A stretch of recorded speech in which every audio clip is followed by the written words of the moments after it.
Je vous propose de reprendre pour cette session qui va nous mener tranquillement vers l'hypoglycémie, mais avec deux présentations qui vont nous rapprocher des applications possibles.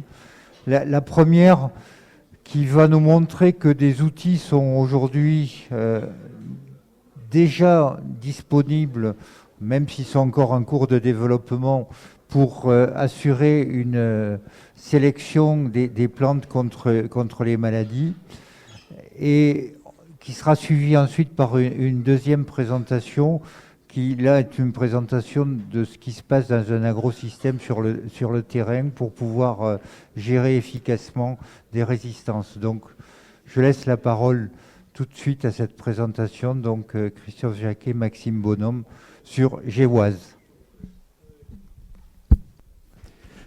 Bonjour à tous. Donc effectivement, je vais vous présenter ce qu'on a appelé l'apport de la GWAS pour l'étude de la résistance aux maladies. Alors, j'ai mis au pluriel, sauf que je vais quand même me concentrer sur un exemple qu'on connaît bien au labo. Donc juste un mot pour remercier Marie-Thérèse qui a demandé à Maxime de bien vouloir présenter cette exposé, et un mot pour Maxime qui a bien voulu demander que je présente son exposé à sa place, et un mot pour ne pas remercier le responsable du Master BV de ne pas avoir annulé le cours de Maxime de ce matin. Donc c'est pour ça que je me retrouve devant vous à parler de génétique sans en être un spécialiste, évidemment. Donc merci pour votre tolérance aux erreurs que je pourrais commettre. Donc, on va parler de génétique d'association dans le cadre de la recherche, notamment de ce qu'on appelle la résistance quantitative, qui, on le reverra par définition, est associée avec un déterminisme génétique polygénique. Donc, parce que la GWAS, c'est quand même une méthode qui est pas forcément toujours ancrée dans les esprits. On rappellera juste, je ferai juste une petite introduction pour rappeler quelques principes, encore une fois très simples. Et ensuite, je vous proposerai l'exemple sur lequel on a travaillé au laboratoire. Alors, ce n'est pas une plante cultivée, hein, ça reste encore une plante modèle, sur Medicago toncatula, et donc par rapport à Aphanomyces eutyches, qui lui est une vraie maladie de plante cultivée. Et donc justifie à ce titre évidemment qu'on travaille dessus. Donc qu'est-ce que la GWAS? Alors GWAS, c'est l'acronyme pour Genome Wide Association Study, et alors en français ça peut se traduire par génétique d'association pangénomique. C'est une approche de génétique classique qui va du phénotype vers le génotype, un peu comme quand on... Même principe en tous les cas quand on recherche des QTL de façon classique en tous les cas, avec une utilisation de l'information génomique d'un grand nombre d'individus au sein d'une même espèce. Il faut une collection importante. Et donc tous ces individus vont être séquencés, on va avoir le génome, et la comparaison des génomes de ces différents individus va permettre d'identifier des marqueurs moléculaires, des différences à un nucléotide près qui sont répartis tout le long du génome, et donc qu'on appelle des SNP.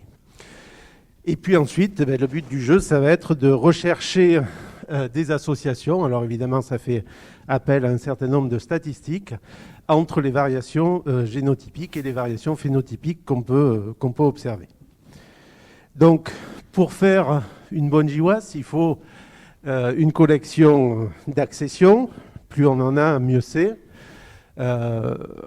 Évidemment, c'est mieux quand on dépasse au moins la centaine, et même c'est vraiment un nombre minimal d'accessions.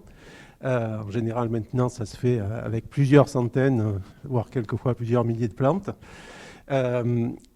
Ensuite, il faut évidemment qu'il y ait une variabilité au niveau du caractère qu'on observe. Bon, en l'occurrence, par exemple, la résistance à une maladie.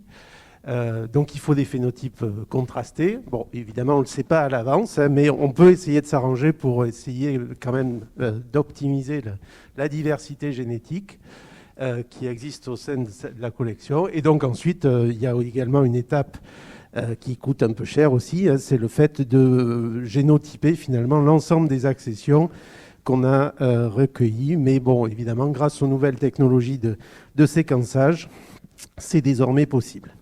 Donc, le principe de base ultra simplifié, hein, c'est sa recherche, ça ressemble vraiment à une recherche de QTL, mais qu'on va faire sur chaque SNP finalement, sur chaque marqueur moléculaire. On va, en général, on utilise des marqueurs moléculaires qui sont bialléliques. Donc, un couple d'allèles qui, on va classer toutes les catégories de phénotypes pour les plantes qui ont l'allèle grand A1 par exemple, et les phénotypes des allèles qui ont des plantes qui ont l'allèle petit a1. Et ensuite, le but du jeu, ça va être de comparer évidemment les moyennes entre les différentes populations. Donc, on fait comparaison statistique, on obtient une p-value qui permet de trancher si oui ou non on a une différence de moyenne entre les deux catégories de population. Si il n'y a pas de différence, il n'y a pas de QTL, le SNP n'est probablement pas associé à la variabilité de la résistance qu'on observe. Et au contraire, si on montre qu'il y a une différence à ce moment-là, on déduira que le SNP est probablement impliqué, ou en tous les cas proche, hein, puisque la technique de GWAS ne permet pas d'identifier forcément le SNP causal, c'est-à-dire celui qui explique pourquoi on a telle ou telle variation, mais malgré tout, on sait que le gène ou la région du génome qui explique cette différence va se situer de façon assez proche du SNP qu'on aura identifié. Alors, un mot juste sur l'analyse de la résistance quantitative des maladies. Alors pendant très longtemps, et suite aux travaux de Flore évidemment, hein, la majorité des études a été focalisée sur la résistance de type qualitative, donc beaucoup plus simple à étudier en tous les cas, une réponse hypersensible, une résistance dominante, monogénique, etc. Donc plus facile à cloner, et c'est comme ça qu'ont été clonés les premiers gènes de résistance. Bon, mais il se trouve que la résistance hypersensible n'est pas la règle pour les plantes qui se défendent. Alors, ça suppose évidemment qu'il y ait le gène de résistance, et ce gène de résistance n'existe pas forcément ou n'est pas efficace pour détecter les effecteurs des maladies qui attaquent la plante. En l'occurrence, depuis plusieurs années, hein, il y a eu un changement un petit peu des mentalités pour considérer que devant finalement le contournement très rapide des gènes de résistance, Sofiane en a parlé tout à l'heure, peut-être qu'il fallait s'intéresser à un autre type de résistance qui était certes un peu plus faible en termes de phénotypage. On avait quand même un développement limité, on va dire, de la maladie. Mais peut-être qu'en termes de durabilité, c'était plus intéressant. Et ce type de résistance qu'on appelle résistance quantitative a le plus souvent, hein, c'est la définition même, un déterminisme polygénique. Et on s'aperçoit souvent que les gènes qui sont potentiellement sous-jacents à ces résistances quantitatives sont aussi récessifs, ce qui peut entraîner après des problèmes pour des expériences de complémentation, par exemple, ou des choses comme ça. En tous les cas, pour trouver l'ensemble, ou une grande partie, en tous les cas, des gènes impliqués dans la résistance quantitative, il se trouve que la GWAS est particulièrement adaptée pour balayer, finalement, pour scanner l'ensemble des zones du génome et identifier ces zones potentiellement impliquées. Alors, un mot sur le pathosystème sur lequel on a travaillé, donc provoqué par Aphanomyces ETHS, qui est un omycète qui cause des pourritures racinaires du pois. Pas de résistance chez les pois. Il existe malgré tout des QTL qui sont relativement faibles. Vous voyez qu'il y a donc ces différents degrés de résistance qui montrent que d'une part, il n'y a pas de forte résistance, et d'autre part, il y a des degrés dans la sensibilité, on va dire ça comme ça. Donc, c'est de la résistance partielle, la résistance quantitative. Aphanomyces, bon, on peut le cultiver facilement, le colorer, on ne peut pas le transformer. On a encore beaucoup de choses à travailler, à apprendre par rapport à ça. Mais par contre, on peut le colorer avec, par exemple, WGA FITC. On peut le visualiser relativement facilement en microscopique et confocal. Alors, on n'a pas travaillé sur le poids, parce que le poids, c'est compliqué, un très gros génome, évidemment. Donc, on travaille sur une plante modèle qui s'appelle Medicago troncatula, qui est la luzerne tronquée, qui est plus simple que la luzerne cultivée, puisque ici, on a une plante diploïde, et donc ça facilite aussi, évidemment, les analyses génétiques. Alors, on peut la manipuler facilement. On a développé en particulier des tests in vitro qui permettent notamment de voir facilement, le film n'a pas marché, mais ce n'est pas grave, en tous les cas, l'évolution des symptômes qui permet de voir le brunissement racinaire en fait, qui progresse d'abord sur les racines, puis éventuellement sur la tige pour les accessions très sensibles comme celle-là qui s'appelle F83. Et donc, quand on regarde un petit peu plus près sur ces racines, effectivement, on voit le mycélium qui sort et surtout, on voit les oospores, qui sont ces formes issues de la reproduction sexuée qui montrent que le parasite effectue un cycle complet. On a fait un premier sondage très, très rapide pour montrer qu'effectivement, il y avait des différences dans la sensibilité, mais là aussi, chez Medicago, on ne trouve pas de lignée qui soit capable de faire de réponse hypersensible.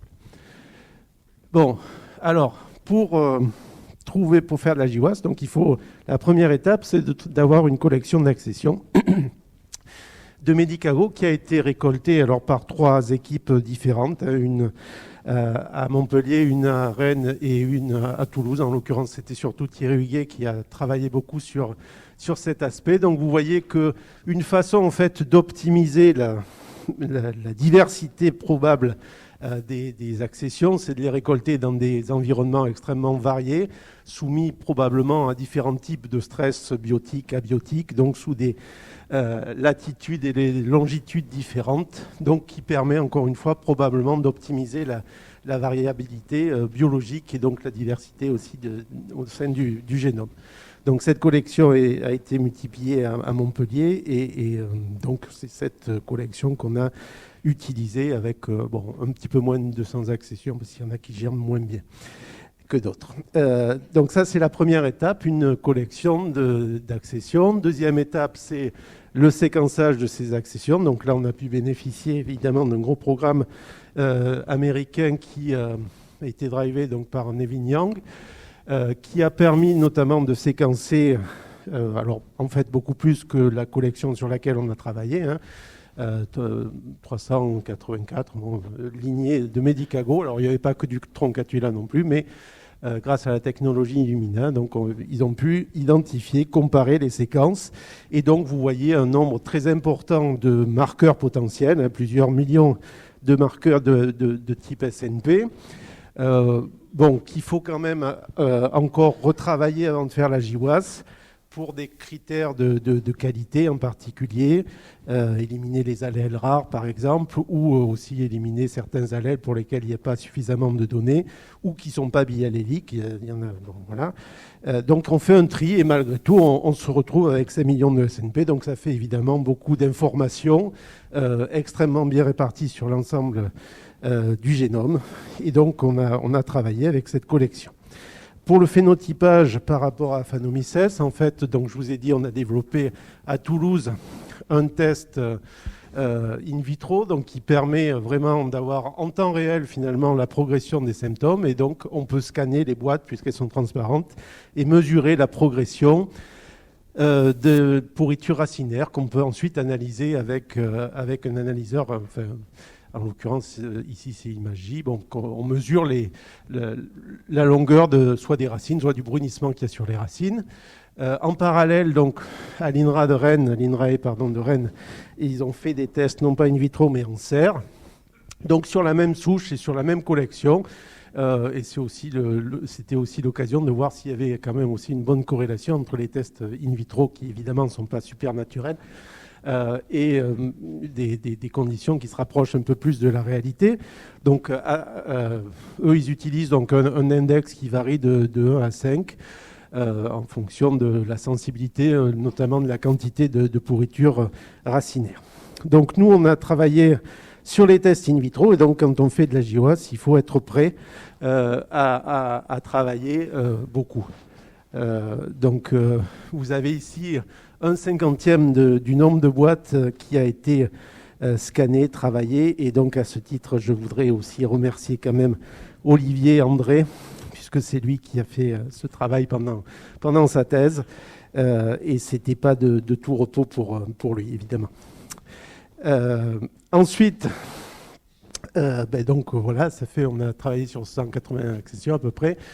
On a travaillé dans un premier temps avec une souche de poids, et donc vous voyez le nombre de données extrêmement massives, extrêmement importantes. D'autant plus qu'on a travaillé donc sur différents types de paramètres, le brunissement racinaire, le jaunissement des cotylédones, pourcentage de mort, etc., le poids à l'arrivée. Le nombre de racines secondaires aussi, puisqu'on a remarqué que c'était un des facteurs qui permettait à la plante qui était en tous les cas régulièrement associé à la résistance. Et donc ça nous faisait 11 paramètres que Maxime a pu rassembler en un, finalement, en faisant une analyse multivariée sur ces paramètres et en prenant la part expliquée par l'axe principal d'une ACP, et qui capturait à peu près d'ailleurs 80% de la variabilité. Donc on a estimé que c'était un bon rapport qualité-prix en tous les cas, et donc on a beaucoup travaillé avec ce paramètre synthétique finalement qu'on a appelé PC1. Et donc à titre d'exemple, vous avez l'illustration vraiment d'une résistance quantitative avec des plantes très sensibles, des plantes plus résistantes en utilisant donc cet indicateur. Et donc évidemment on a comparé ces résultats in vitro avec les résultats en serre qui ont été obtenus. Et on observe en fait une très bonne corrélation négative. Alors on pourrait se dire tiens, on s'est planté, mais non, en fait c'est normal puisque notre indicateur mesure le niveau de résistance alors que l'indicateur de Rennes mesure le niveau de sensibilité. Donc on a malgré tout, c'est normal qu'il soit très bien négativement corrélé. Bon, une fois qu'on a donc nos données de phénotypage et nos données de génotypage, on est donc prêt pour la GWAS, et c'est là donc où Maxime évidemment intervient en utilisant une formule qui pour moi me semble totalement magique, mais qui paraît-il signifie quelque chose et permet en tous les cas de prendre en compte un certain nombre de paramètres tels que la structure de la population ou le degré d'apparentement entre les différentes accessions. Bref. Grâce à cette formule et un peu d'heures d'informatique, de bioinformatique et de statistique, on arrive donc à ce type de résultats. Ça s'appelle des Manhattan plots, et donc vous voyez, c'est joli, ça fait plein de petits points. C'est pas de l'art, c'est pas du pointillisme, mais chaque point en fait correspond à un SNP, et chaque SNP, à chaque SNP est attribué une p-value, et donc vous avez différents types de seuils de significativité. Et en gros, voilà, au-delà de cette première ligne, on considère que les SNP qui ont été potentiellement identifiés se rapprochent très près du gène qui est potentiellement explique la résistance. Alors, bon, je ne vais pas détailler les différentes fonctions, hormis pour une en particulier qui nous saute évidemment aux yeux dans les deux cas, puisque c'est exactement la même zone, que ce soit avec le test in vitro et le test en serre. C'est donc ce pic-là qui monte assez haut dans les p-values, donc qui est évidemment extrêmement significatif, qui tombe sur le même gène et qui tombe en plus exactement dans la zone du QTL qu'on avait identifié en faisant une analyse classique sur des populations de type Reels issues d'un croisement entre deux lignées. Donc évidemment c'est très rassurant, et donc il y avait un gène principalement qui était dans cette zone, qui était en fait une EF-box, alors sur laquelle on a essayé de travailler un peu, en tous les cas pas aussi bien qu'on aurait voulu le faire, mais en même temps, on a pris 10 lignées résistantes, 10 lignées sensibles. On a essayé de voir s'il y avait des différences, une fois qu'elles étaient inoculées, dans l'expression qui pourrait expliquer ou pas la variation de résistance. Et en fait, ce n'était pas le cas. En revanche, ce qu'on s'est aperçu, c'est que quand on reséquençait toutes ces lignées, il y avait une différence majeure entre les lignées sensibles et les lignées résistantes. C'est que dans les lignées résistantes, il y avait un codon stop qui apparaissait à peu près à la moitié de la protéine, qui enlevait en fait toute la partie interaction de la protéine F-box. Donc on suppose évidemment que ce type de protéine n'est pas fonctionnel, et ça signifie donc que potentiellement la F-box pourrait agir comme un régulateur négatif de l'immunité.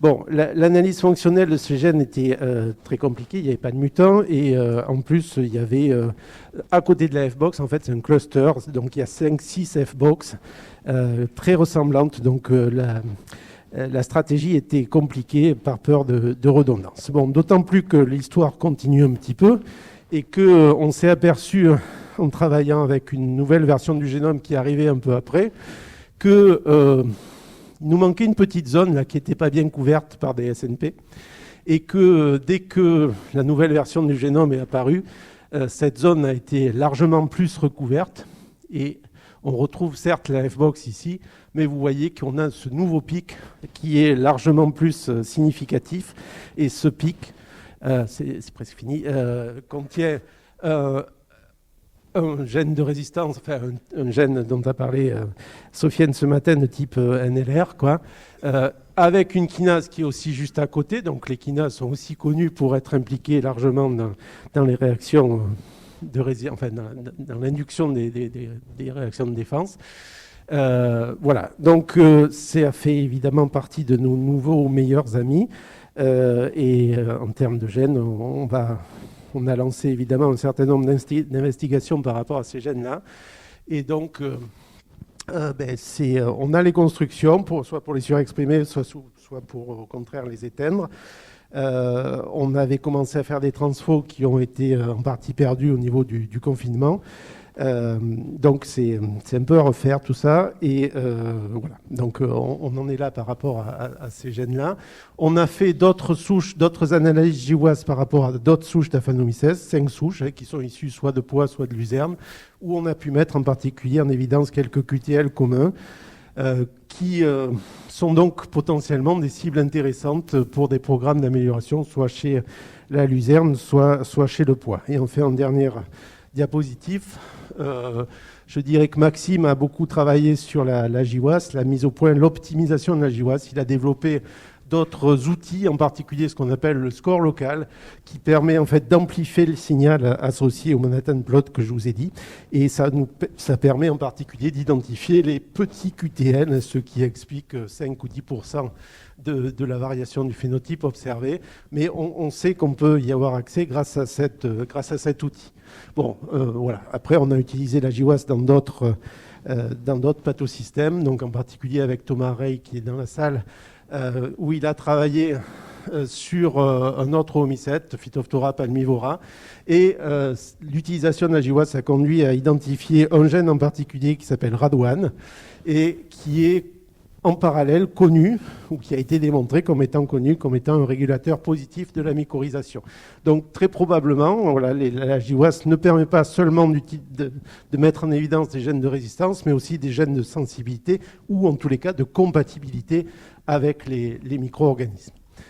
En conclusion, donc, la GWAS, c'est un outil extrêmement puissant, extrêmement précis par rapport notamment à des analyses de QTL classiques.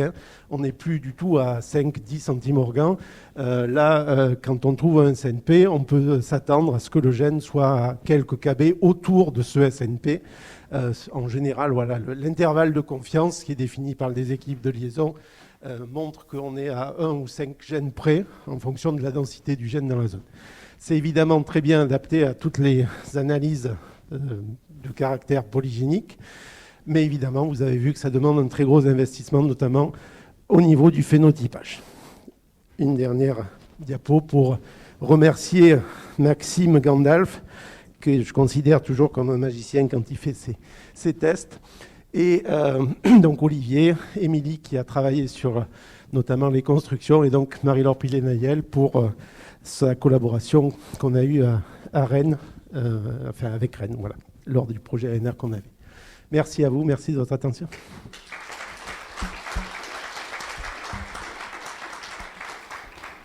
Merci beaucoup pour cette présentation, à la fois très claire, mais qui montre aussi quelques limites, en termes de phénotypage notamment, et surtout toute la potentialité d'utilisation derrière, qui n'a pas été développée ici, mais qui est énorme en termes de sélection des différentes espèces, que ce soit de grandes cultures ou de potagères. Peut-être, même si le temps passe vite, de la place pour 2 ou 3 questions. Oui, Christophe, est-ce que tu as... Je t'avais dit pas de questions, Michel. Non, bah, les gentils. Alors, donc, est-ce que tu as de l'orthologie dans cette région-là, chez le Poix, entre Troncatula et le Poix?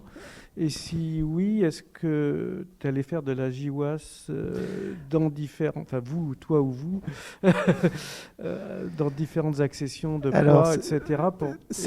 Bon, la tu GWAS, peux fonctionner à l'envers, ça que je la GWAS chez le Poix a été faite, pas par nous, parce que c'est pas notre niche, on va dire ça, et que voilà, c'est donc ces équipes INRA qui travaillent sur ça. Ça a été fait entre Dijon et Rennes notamment. Le principal problème qu'il y a, entre guillemets, c'est qu'on n'arrive pas à retrouver le pic majeur chez Medicago, chez le Poix. Il y a d'autres QTL, par contre, mineurs, entre guillemets, qui sont vis-à-vis desquels il y a une bonne synthénie. Mais malheureusement, là, pour l'instant, on n'a pas retrouvé l'équivalent de ce pic-là.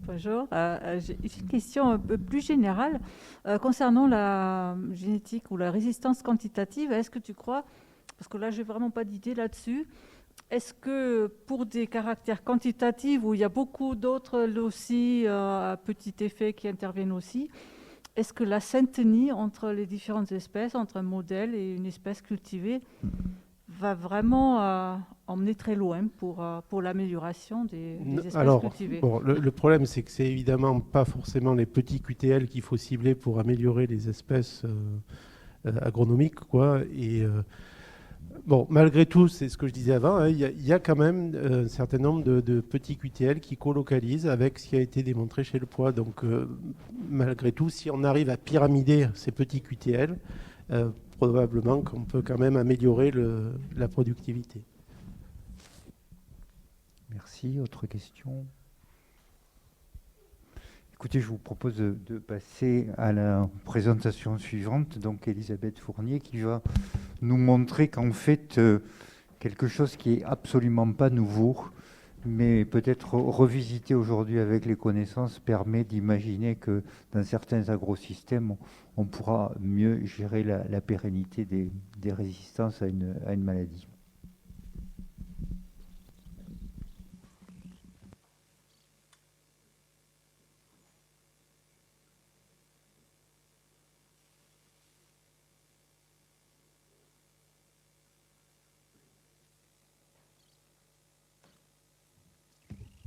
Bonjour, donc moi je suis Elisabeth Fournier de INRAE, je travaille à l'Institut de santé des plantes de Montpellier et je vais vous présenter une partie du travail qu'on a réalisé dans les terrasses rizicoles du Yuanyang, qui constitue un labo à ciel ouvert sur lequel on s'est bien amusé pendant quelques années.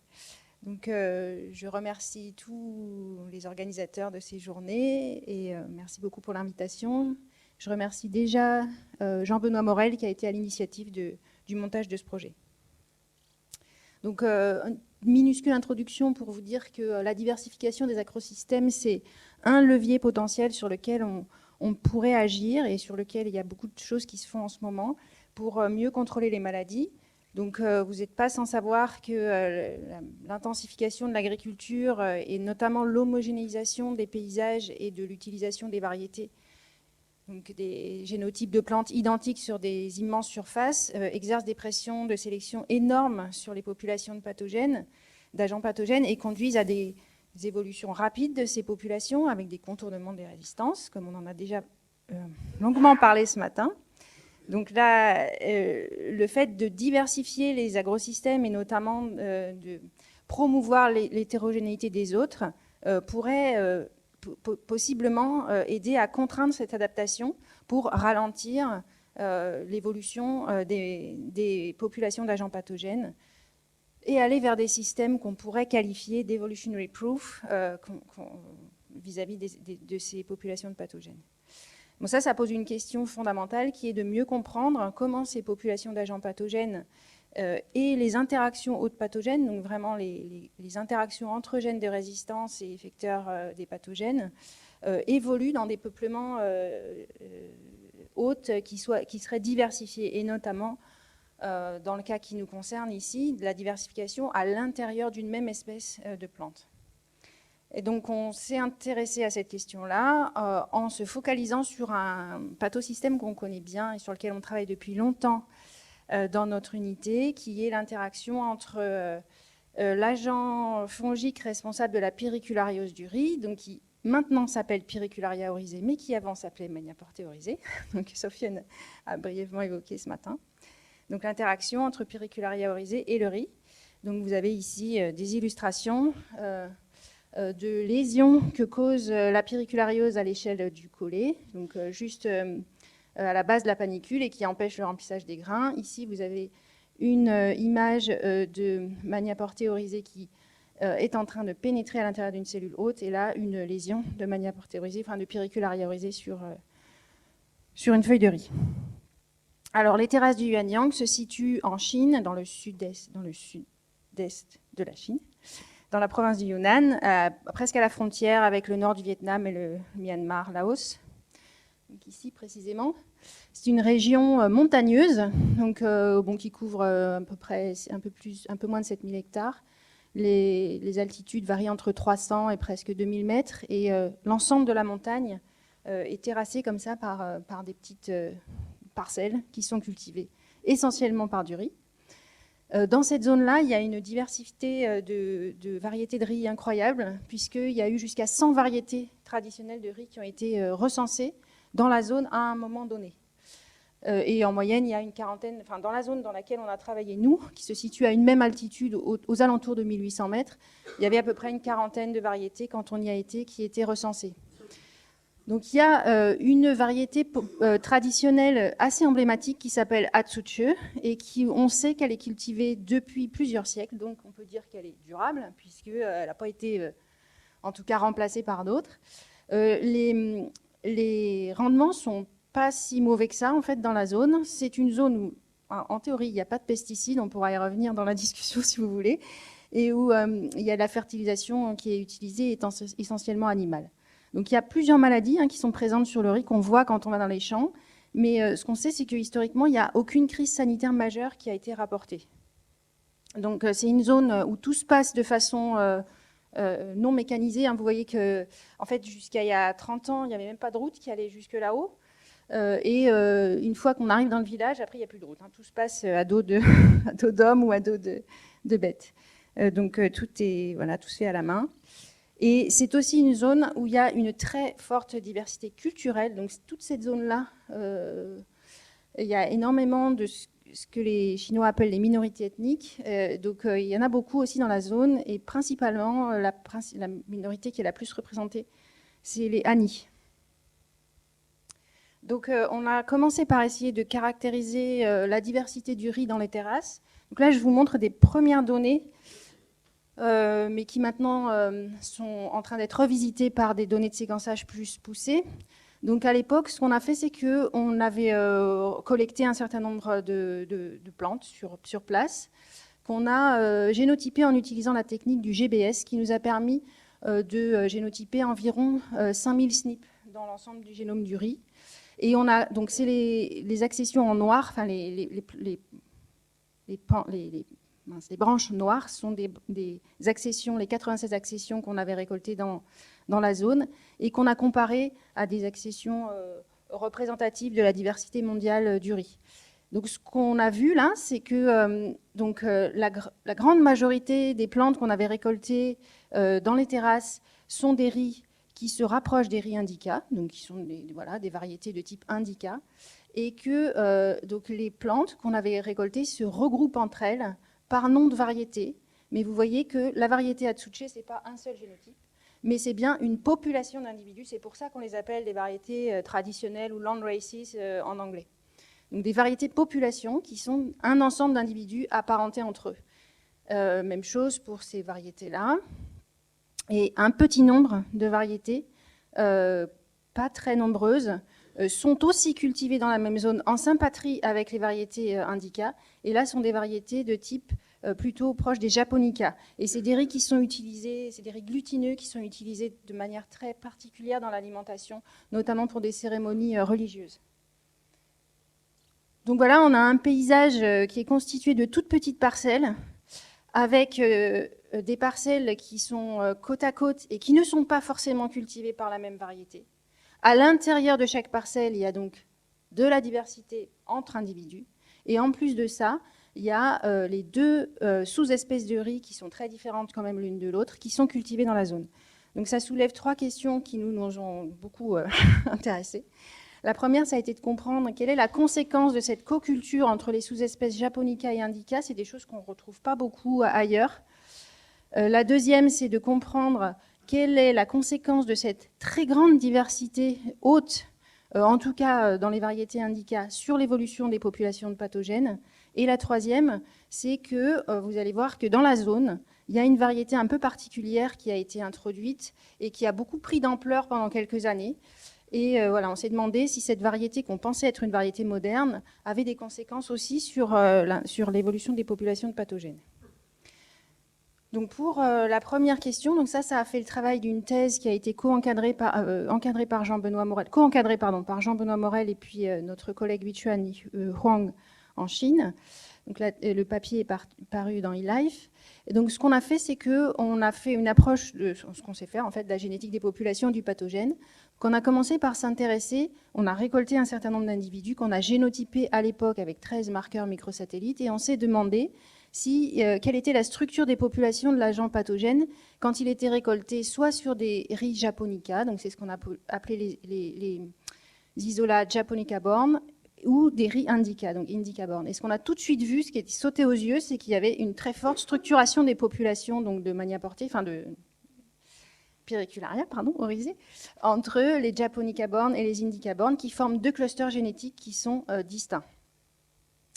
Alors, ensuite, on s'est intéressé à la spécialisation. Donc, on s'est dit, est-ce que ces isolats japonica born sont capables d'attaquer les deux types de riz ou pas? Et on a vu que cette structuration génétique s'accompagnait d'une spécialisation de Pyricularia sur ces hôtes indica ou japonica.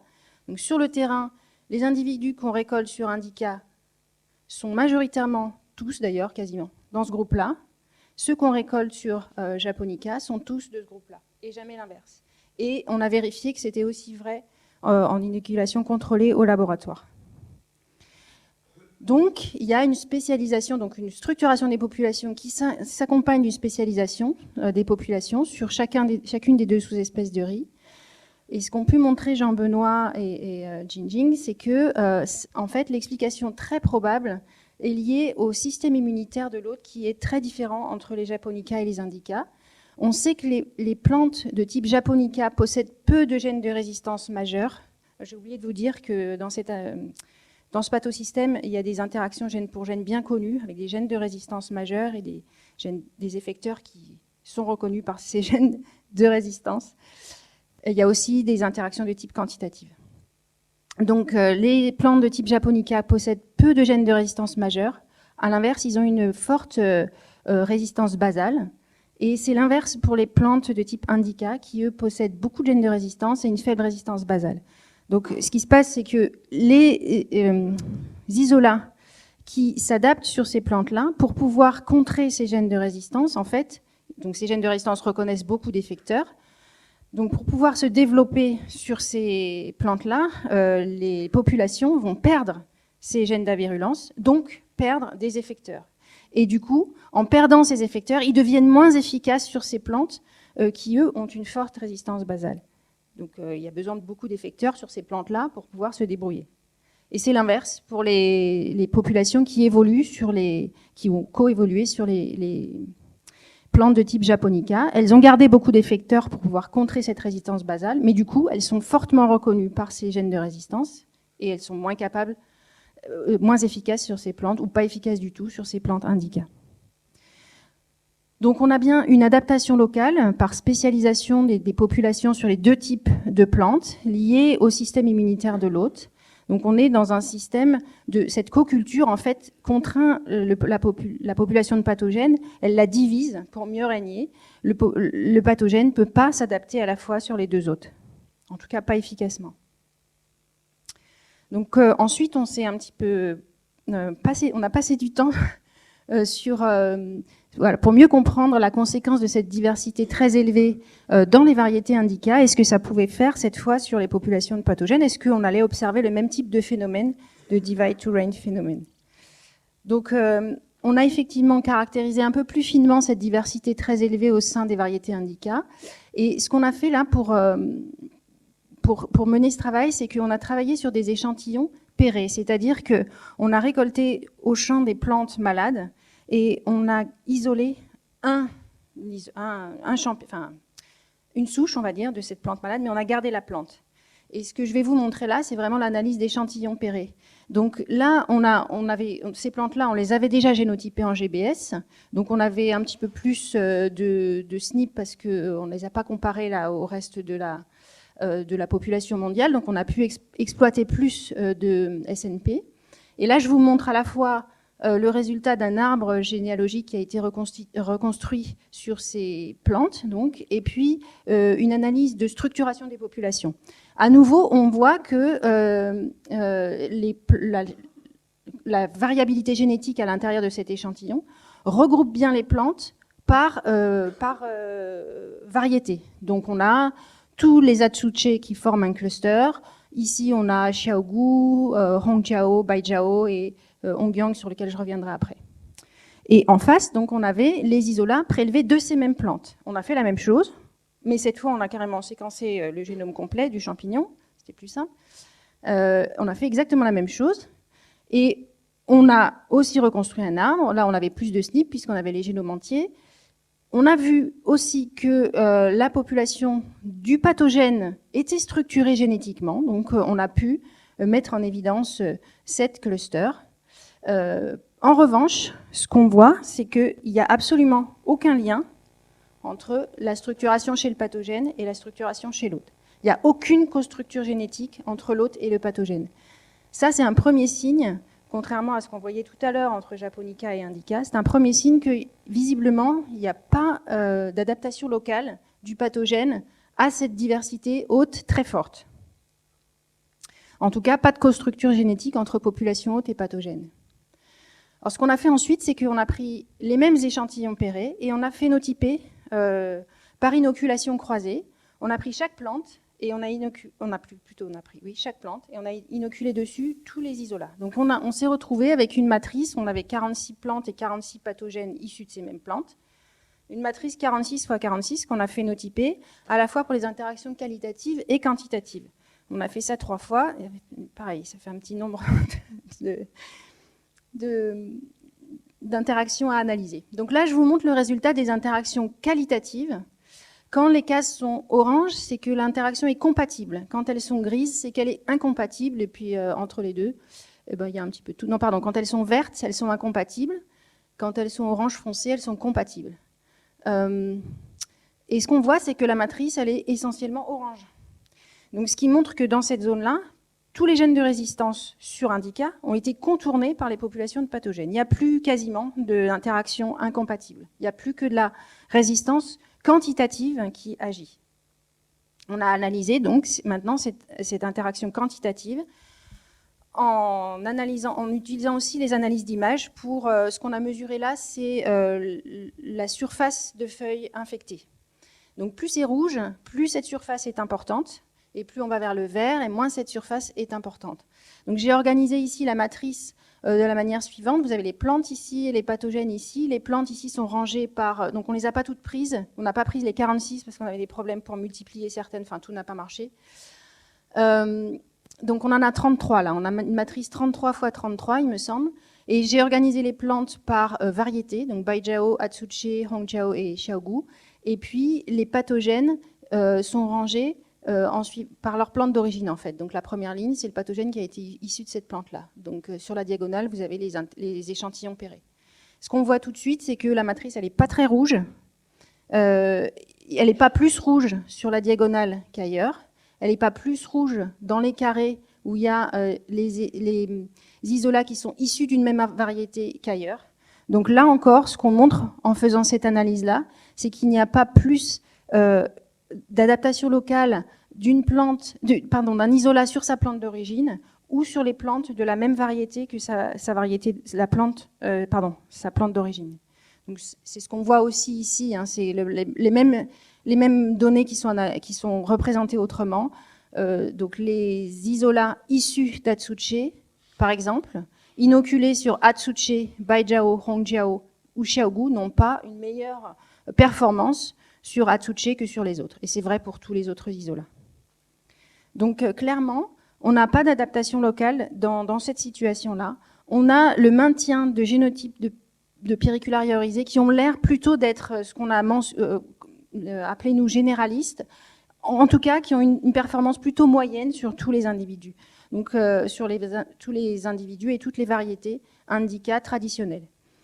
Donc, ce qui a l'air de se passer, c'est que cette très forte diversité, donc, dans laquelle tous les gènes de résistance ont été contournés par une longue coévolution, conduit finalement à une sorte d'équilibre.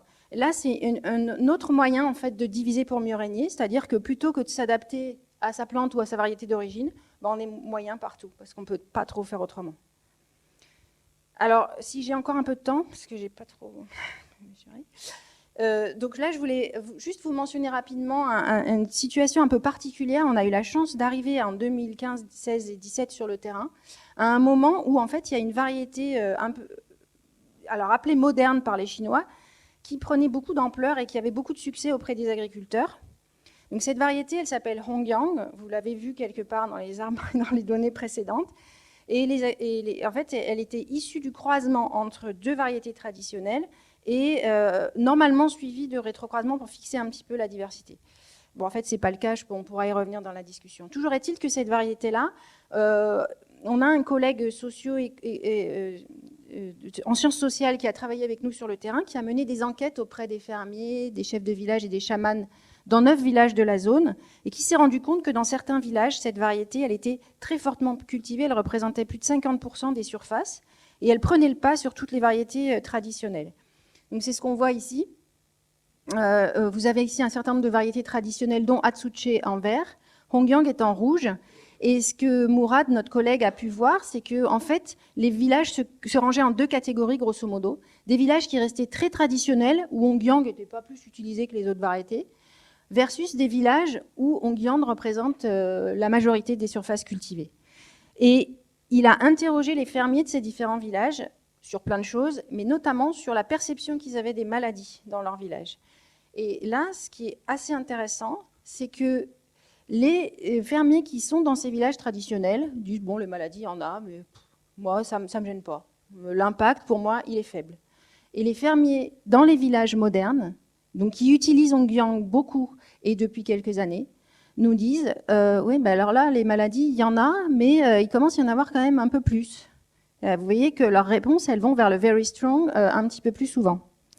Donc visiblement, ces villages modernes là, qui représentent d'une certaine manière des points froids de diversité, puisque au niveau de la diversité, en tout cas des variétés, ça diminue très fortement.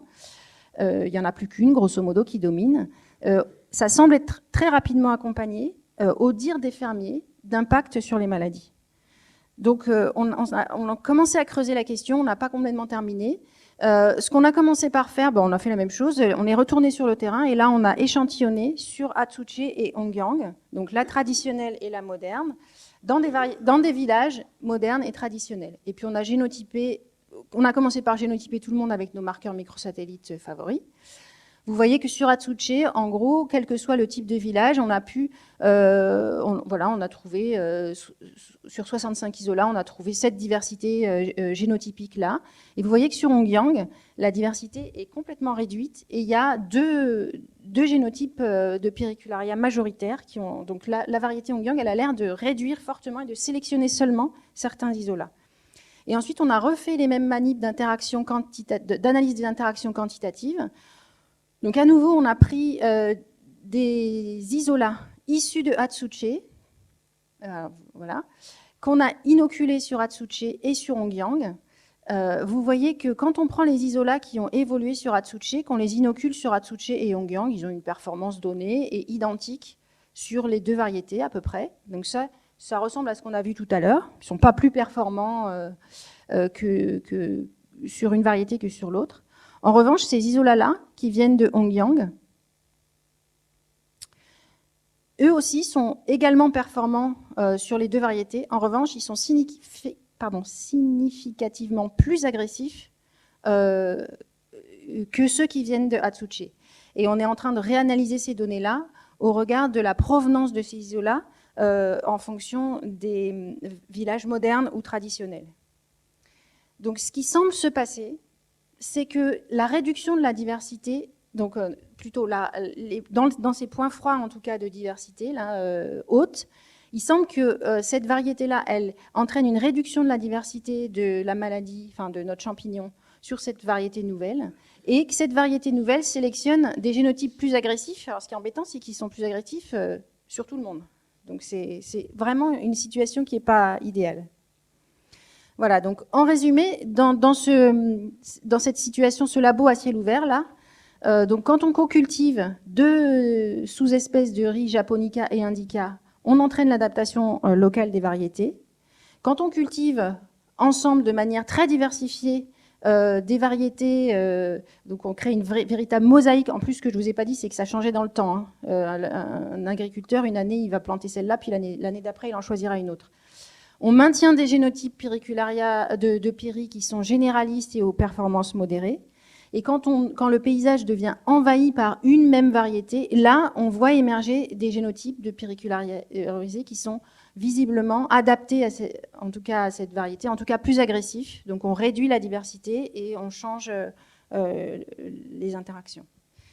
Donc il y a encore beaucoup de choses à faire. Et puis ça a aussi ouvert plein d'autres champs de recherche. Donc il y a encore du travail dans les terrasses du Yuanyang. En tout cas, nous, on va continuer à travailler dessus, entre autres choses.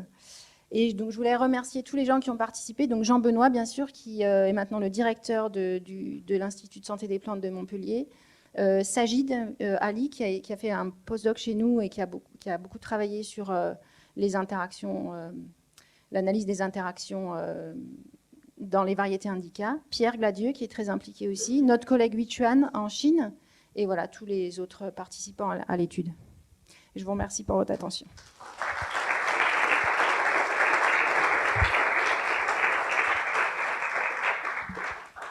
Merci beaucoup pour cette présentation extrêmement intéressante et sur laquelle je crois qu'il y a matière à discussion sur ce qui pourrait être intéressant sur d'autres cultures et d'autres territoires.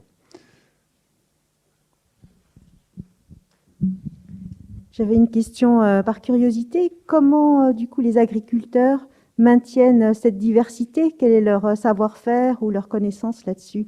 C'est infirmier qui a ces génotypes? Alors, ça, c'est une excellente question à laquelle on n'a malheureusement pas la réponse.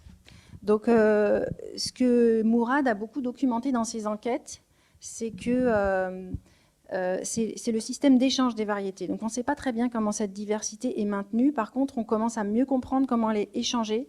Et notamment, il y a la règle principale sociale qui agit dans la zone, c'est qu'on ne refuse jamais de donner de la semence à quelqu'un qui le demande. Voilà. Donc, en fait, les agriculteurs ont l'air de fonctionner comme des sortes de banques de semences. Donc, ils préservent la semence. Comment ils la sélectionnent, ça, on ne sait pas très bien. Mais en tout cas, ils la préservent et ils la fournissent. Mais ce qui est assez étonnant, en fait, par rapport à ça, au maintien de cette diversité, c'est que bien que ça soit des variétés population, quand on est dans les champs, on a l'impression d'avoir un seul génotype. C'est-à-dire que les caractères agronomiques principaux, la hauteur de la plante, la couleur de la tige, la date de floraison, tout ça a l'air fixé. C'est-à-dire que quand on va au champ, on ne voit pas du tout que c'est un mélange de génotypes, quoi. Et pourtant, quand on génotype, et en plus on a pu montrer que c'était aussi vrai pour la résistance, il y a des différences de niveau de résistance à l'intérieur entre plantes qui viennent d'un même champ. Donc c'est assez étonnant, et je sais pas, la question de savoir comment est-ce qu'ils maintiennent cette diversité, c'est pas résolu à ma connaissance. Merci pour ce très beau topo. J'avais une question par rapport au contenu en effecteur des différentes variétés, donc enfin des isolats issus de Japonica ou de Indica. Tu as parlé de pertes. Je voulais savoir si vous aviez vraiment regardé si c'était des pertes ou des différences d'expression des effecteurs. Alors, Jean-Benoît, dans le papier publié avec Jingjing, a travaillé sur peut-être 5 effecteurs bien connus. Il a montré que c'était des pertes d'effecteurs, il me semble. Et en fait, donc c'est vraiment... je pense que c'est vraiment des pertes d'effecteurs. Et en fait, on est en train d'analyser les génomes, parce qu'on a reséquencé beaucoup de génomes. En particulier, on a produit des génomes...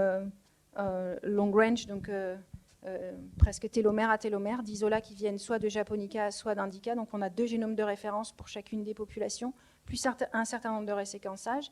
Et là, on est en train d'analyser les données pour vraiment quantifier cette perte d'effecteurs entre les 2 populations. Voilà. Oui, bonjour, j'avais une question reliée donc, à l'augmentation de la virulence de Pyrrhicularia avec la variété moderne. Donc en fait, peut-être que je l'ai loupé, mais est-ce que vous avez testé la virulence de ces souches sur les plantes Japonicum? Non, pas dans cette manip-là. Okay.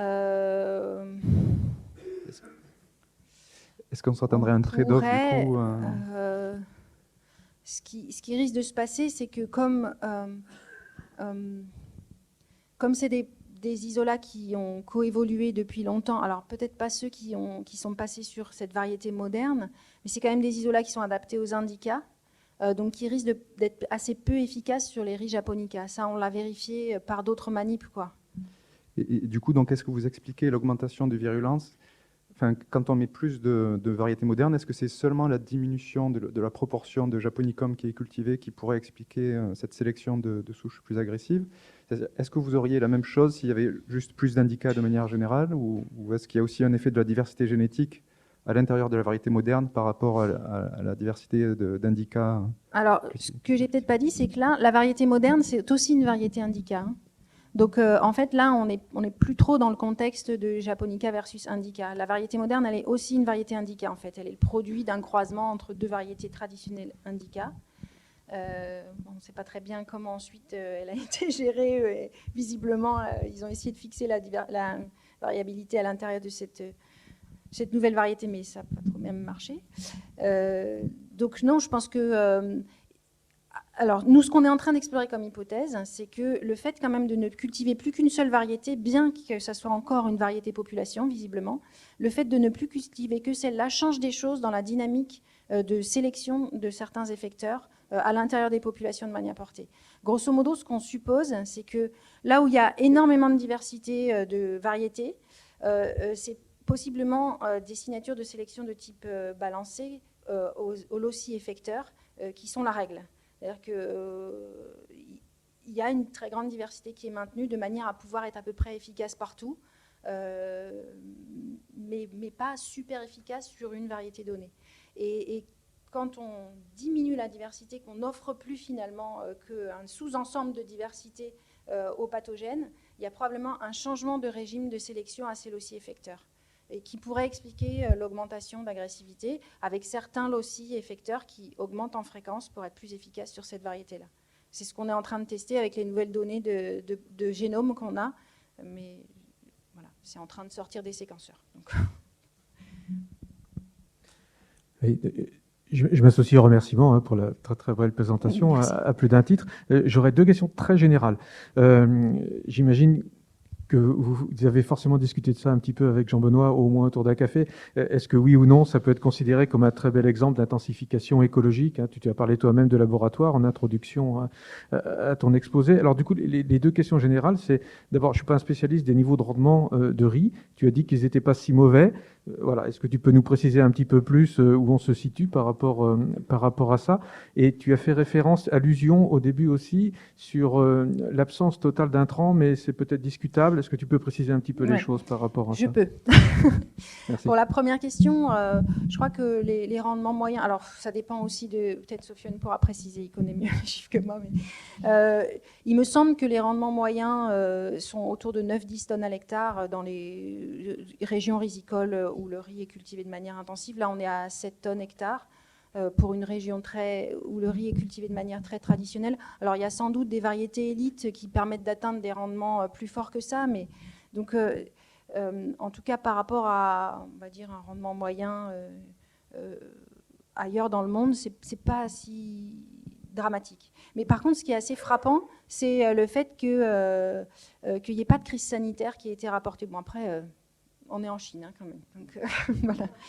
Alors, par rapport à l'utilisation des intrants, donc les intrants, enfin la fertilisation chimique, ça, je pense qu'il n'y en a vraiment pas. C'est vraiment de la fertilisation uniquement animale. En revanche, il est arrivé qu'on arrive sur le terrain une année et on ne trouvait pas de maladie. Donc, on dit, oh, c'est bien cette année, bon, c'est dommage pour nous, mais il n'y a pas beaucoup de maladies. Puis on a fini en creusant un petit peu par comprendre qu'ils ont fait des essais de pulvérisation de fongicides par drone juste à cet endroit-là. Donc, parfois, il y a quand même des essais qui sont menés dans cette zone et que bon, c'était pour ça que dans ce village-là, on ne trouvait pas de maladie. Je ne sais pas trop ce qu'ils avaient pulvérisé. Personnellement, j'ai peu cherché à savoir. On a été échantillonné plus loin et on a retrouvé de la maladie. Donc, je pense que c'est un laboratoire à ciel ouvert pour beaucoup de monde. Et voilà, il y a quelques expérimentations un peu particulières qui sont menées. Voilà. Une dernière question, Michel. Oui, non, c'est un magnifique travail. Et bon, j'en suis très fier puisque bon, quelque part, voilà. Mais donc, j'avais une question parce que je sais que vous avez mené différents types d'études, y compris sociologiques, comme tu disais. Et donc, moi, il y a quelque chose. J'y suis allé, hein, donc, et tu sais, dans les rizières de bassins versants comme ça en terrasse, il y a une règle majeure, c'est la distribution de l'eau, d'accord ? Et donc, à partir du moment où tout le monde est dépendant de l'eau qui vient du sommet, il y a forcément une organisation sociale extraordinaire. Et je ne suis pas étonné que ces variétés de population, si tu veux, du point de vue visuel, aient les mêmes caractéristiques. Et ça va continuer comme ça. Et l'autre chose que tu n'as pas dit, c'est quand même qu'on est dans la zone d'origine et de diversification du riz. Du riz, on est très proche de la zone d'origine. Voilà, on est très très près de la zone d'origine. Et moi, je me demande, je ne sais pas si vous avez commencé à faire ça, mais il y a d'autres bassins versants comme ça aux Philippines et en Indonésie, en particulier à Bali, et donc qui n'ont pas forcément les mêmes histoires que celui-là, et qui n'ont pas forcément les deux espèces. Hein. Et qu'en est-il, si tu veux ? Est-ce que la règle sociale de distribution de l'eau a aussi permis de régler des problèmes d'échange de grains, de variétés, etc. Tu vois ce que je veux dire ? Je vois, ouais. Moi, je veux bien aller à Bali, il n'y a pas de problème. Non, je rigole. Non, on n'a pas encore exploré. On n'a pas encore exploré d'autres bassins versants. Moi, en revanche, j'ai un petit peu intensifié l'échantillonnage, mais un peu dans la même zone, puisque je suis allée beaucoup dans le nord du Vietnam, et bientôt je vais aller au Cambodge, donc tout ça reste la même zone. Ce qui serait peut-être intéressant, ça serait de regarder ce qui se passe finalement dans l'autre centre de domestication du riz, qui est de l'autre côté de l'Himalaya, où là, c'est pas du tout le même type de culture. C'est pas des c'est pas des bassins versants comme ça, avec distribution de l'eau. Mais il y a aussi des variétés traditionnelles populations qui sont utilisées.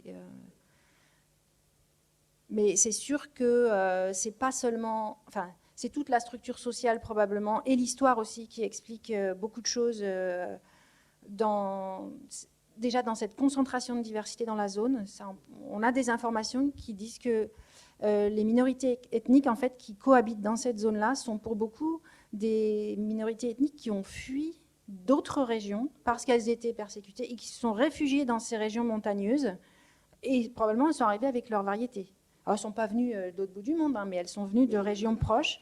Donc, il y a eu une manière d'agréger à un même endroit beaucoup de diversité. Voilà. Merci beaucoup aux deux orateurs pour ces présentations qu'on vient de voir, qui sont extraordinaires. Et je pense que je vais laisser la parole à Marie-Thérèse qui va nous indiquer comment finalement on va avancer dans cette matinée en s'élevant, je crois.